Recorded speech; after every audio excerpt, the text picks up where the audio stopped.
মানুষের বিশ্বাসের ক্ষমতা আমাদের শরীরের ফিজিক্যাল গঠন পর্যন্ত বদলে দিতে পারে। প্লাসিবো ইফেক্ট তার সবচেয়ে বড় প্রমাণ। ধরুন, ডাক্তার আপনাকে একটা সাধারণ চিনির বড়ি দিয়ে বললেন, এটা পৃথিবীর সবচেয়ে দামি আর শক্তিশালী ব্যথার ওষুধ। আপনি সেটা পুরোপুরি বিশ্বাস করে খেয়ে নিলেন। আশ্চর্যের ব্যাপার হলো, আপনার ব্যথা সত্যি সত্যি কমে যাবে, কারণ আপনার মস্তিষ্ক বিশ্বাস করতে শুরু করলে সে নিজেই শরীরের ভেতর ন্যাচারাল পেইনকিলার তৈরি করতে শুরু করে। মস্তিষ্কের এই নিজস্ব ফার্মেসি পৃথিবীর যে কোনো ওষুধ কোম্পানির চেয়ে বেশি শক্তিশালী। এর উল্টো একটা ব্যাপারও আছে, একে বলা হয় নোসিবো ইফেক্ট। ধরুন, আপনি কোনো কারণে বিশ্বাস করতে শুরু করলেন যে আপনার মারাত্মক অসুখ হয়েছে।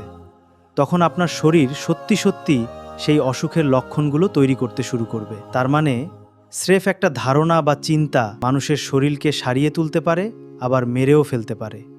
চিন্তা জিনিসটা কোনো বায়বীয় বস্তু নয়, এটা আমাদের স্নায়ুর ভেতর বয়ে চলা ইলেকট্রিক সিগন্যাল আর রাসায়নিক পদার্থের একটা বাস্তব রূপ।